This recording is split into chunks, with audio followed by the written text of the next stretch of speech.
What is going on, guys? So back in around September, I did a video on the Awakening update, kind of an overview on it, and I wanted to do a new version of it, just kind of like an updated version, just because we have so much more information than we did back in around September. And since this update is going to be hitting our regions in North America and Europe sometime in 2019, probably around like March or April, I want to do an updated version just so you guys can get some more information and kind of be prepared for this, huge update that's going to kind of overhaul how all the classes work in Blade and Soul. So the first thing to talk about is how you actually unlock the Awakening abilities. So what you'll do is get a quest letter, you'll follow the quest. It's a purple quest, so very similar to like the Windwalking skills. And what you'll do is follow the quest line, talk to some people, blah blah blah, and then you'll get sent to a solo instance dungeon. And in that dungeon you'll fight a really bunch of familiar faces like Master Han, Jinyu Sun, Raven King, all of them. And as you can see in the video, they're very low HP, very easy to kill. Basically you can just one-shot them, so the quest line is kind of a joke. But once you do it, you can get all your Awakening abilities, so they really made it super simple to do. You just do the solo dungeon, get your Awakening abilities. Personally, I thought it was going to be something kind of difficult, like you had to like defeat some type of hard boss, but that's definitely not the case. The last boss is Master Han, and he's basically just a watered-down version of the Circling and Sundering Master Han, just way less HP and way easier to kill. So very easy to get your Awakening abilities, that's for sure. So of course with the Awakening update, there's a ton of new abilities, overhaul to the element system and everything like that. One thing to mention is there's actually 3 different specs you can choose from depending on whatever build you want to play.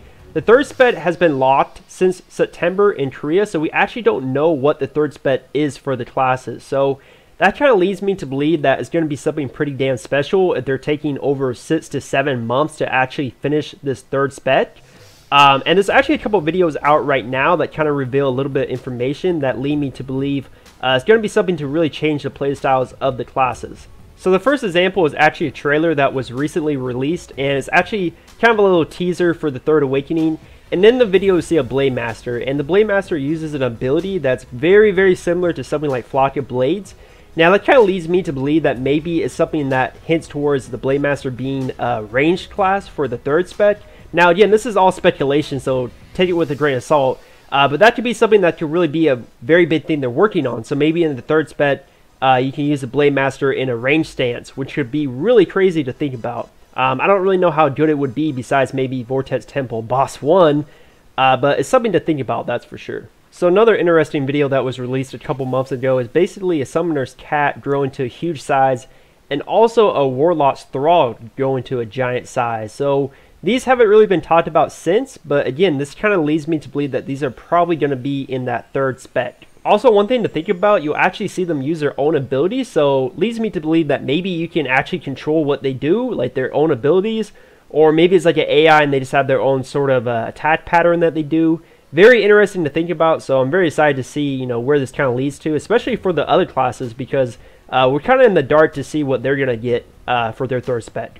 Now we're going to be talking about how the Awakening update affects accessories, skills, and even how raid boss drops are affected now. So I'm going to try and explain this as easy as possible because it is quite a confusing system, but basically how it works is right now, we have our elemental damage, so our lightning damage, wind damage, whatever for our raid accessories. Those are going to be replaced by a new stat called power. Now power is kind of like a rough draft name that was translated from like Korea, so for North America and Europe, I wouldn't doubt if we get some type of new name for it, but right now it's called power. And essentially it's just like elemental damage, but it's just going to be power damage now. So it's just a new stat name, just replacing elements as a whole. Another thing to mention is your abilities. So right now you'll see I have, Thunder Slash is a lightning ability. Well, since they're removing elements, it's going to be changed into just physical damage. Also to mention, all the raid accessories are going to be getting some type of attack power modifier buffs. So Vortex Temple Necklace, BT accessories, Twilight Temple accessories, all going to have their modifiers increased. I don't know the exact amount, so I couldn't really quote that. But I do know it's actually a pretty good margin, because one of the things I see a lot of people talk about is actually the new necklace that was released with this update, which is called the Prophecy Necklace, which is dropped from the Dream Song Theater dungeon. And basically on paper it's actually better than the Vortex Temple Necklace right now, because with a high enough crit to proc is actually very strong. And especially because we have the new gloves coming in 2019 with the Hatchery dungeon, the set effect is going to make it even better than the Vortex Temple Necklace. But one thing to mention, because of the attack power modifiers that they're buffing on the Vortex Temple Necklace for the Awakening update, it's actually going to become stronger once we have the Awakening update come live. So just keep that in mind if you are re-rolling. to the necklace that we have right now, the Prophecy one, just because they're kind of following the trend. Vortex Temple necklace will still be very, very powerful once we get the Awakening update.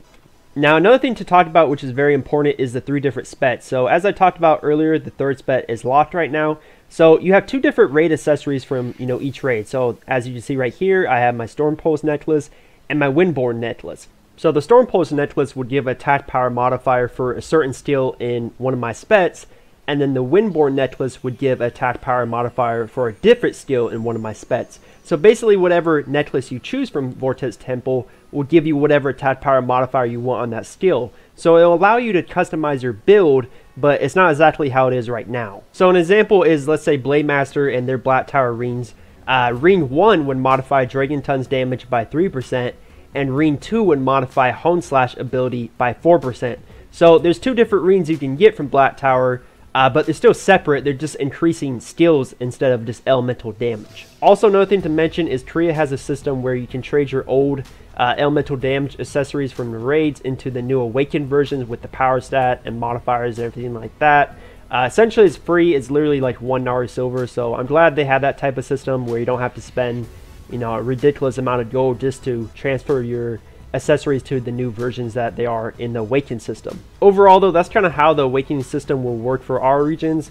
Again, it is quite confusing because they are transferring over and revamping all the accessories and skills, abilities, everything's getting changed. And then also, does it help that it's all translated from Korea, so of course everything's not 100% accurate, but hopefully you kind of have a better understanding on how the system will work once we get it sometime in 2019.